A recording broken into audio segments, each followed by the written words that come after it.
Bien, con la solución de planeación y análisis financiero, vamos a poder analizar la información financiera, los principales indicadores y además evaluar el impacto de ciertas decisiones que se propongan en los escenarios de simulación para ver justamente cómo cambian los principales indicadores financieros.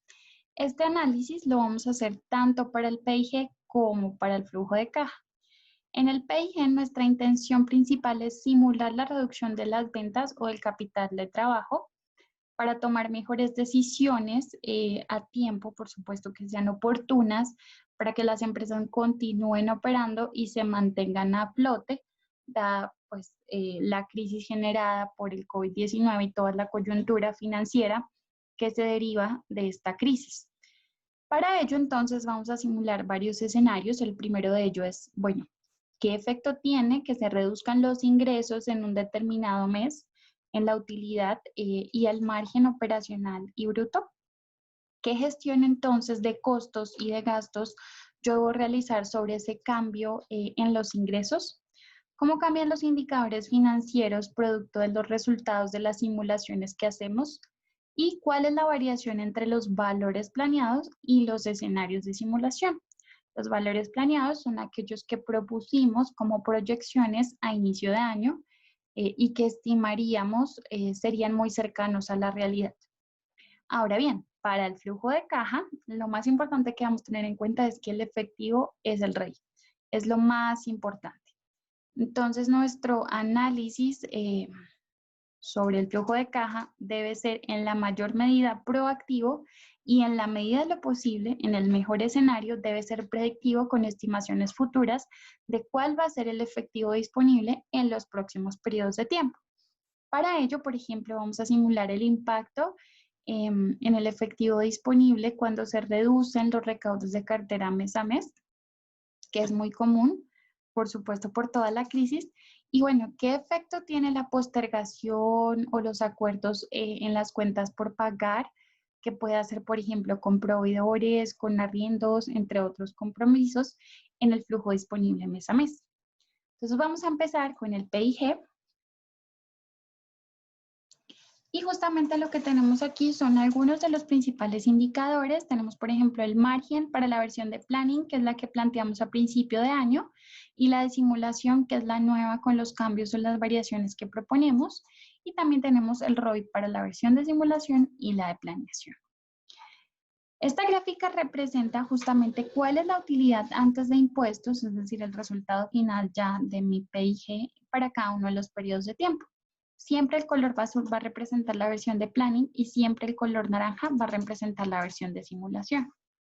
¿Qué pasa si, por ejemplo, nosotros cambiamos en el rubro de servicios de línea corporativos, son las ventas a las que se dedica esta empresa?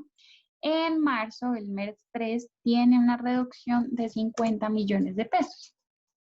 Bien, vemos automáticamente que aquí tenemos una barra roja, justamente que representa que en marzo tuvimos una diferencia del 74% por debajo de la utilidad antes de impuestos prevista en la versión de planeación versus esta de simulación. Justamente pues representa los 50 millones de pesos que redujimos.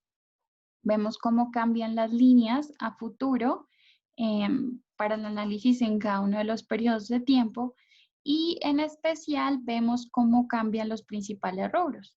Vemos el total, que es la utilidad antes de impuestos, vemos el EBIT, vemos la utilidad bruta y vemos las ventas. ¿Qué pasa entonces con esa reducción en la simulación?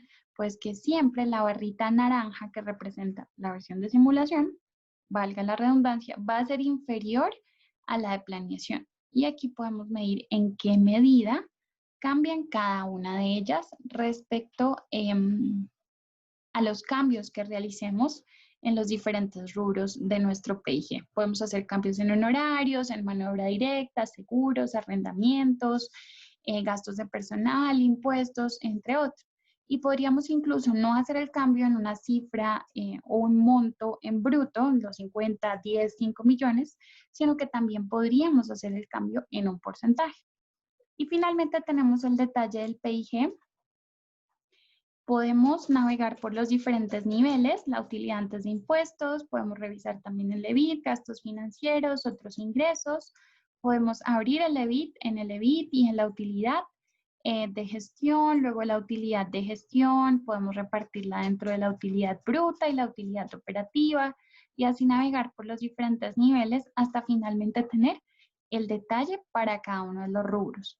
Además, para cada uno de los meses y además para cada uno de los escenarios o las versiones, el de planeación y el de simulación. Muy bien, este es el análisis entonces propuesto para el PIG, pero podemos tener un análisis muy similar para el flujo de caja. Habíamos mencionado al inicio de la presentación que la idea es que este análisis, más allá de ser proactivo, busquemos que sea predictivo. ¿Cómo hacemos eso? Corriendo modelos de predicción o de forecast que estimen a futuro cuál va a ser el efectivo disponible en los siguientes periodos de tiempo. Eso es justamente lo que encontramos al principio. Tenemos para cada uno de los periodos de tiempo el efectivo disponible de planeación y la de simulación, y la línea punteada es el modelo que se ajusta al histórico y la línea que tiene rayitas es esa predicción a futuro del valor del efectivo disponible que aprende de los datos históricos para estimar los valores futuros y, por supuesto, contemplar las variaciones recientes que encuentre en los últimos meses generadas por la crisis del COVID. Tenemos también el detalle del flujo de caja, entonces nuevamente aquí tenemos para cada uno de los niveles el aumento o la disminución en caja, bueno, cómo cambia cada uno de los meses. Tenemos también, por supuesto, la participación de ingresos y la clasificación y cada uno de los tipos que tenemos en cada uno de los meses y en cada una de las versiones. Y finalmente, tenemos el efectivo disponible que acumula con el mes anterior el valor de la caja disponible, teniendo en cuenta pues este aumento o esta disminución. ¿Qué pasa si, por ejemplo, nosotros podemos reducir el arriendo? ¿Qué pasa si, por ejemplo, nosotros lo bajamos unos 30 millones en el mes de marzo? Bien, nuevamente vemos cómo cambia esta versión de simulación, que es justamente la que me permite evaluar el impacto de estas decisiones, y vemos justamente cómo cambia al final el efectivo disponible de planning versus el de simulación. Aquí vemos claramente que el cambio lo hicimos desde febrero. Por esta razón, tenemos un efectivo disponible menor al anterior y de ahí en adelante para todos los meses pues tendremos una diferencia entre ellos. Enero sigue siendo igual porque el cambio lo formulamos a partir del segundo mes. Entonces, este tipo de análisis y de simulaciones son las que podremos lograr con una solución de planeación financiera.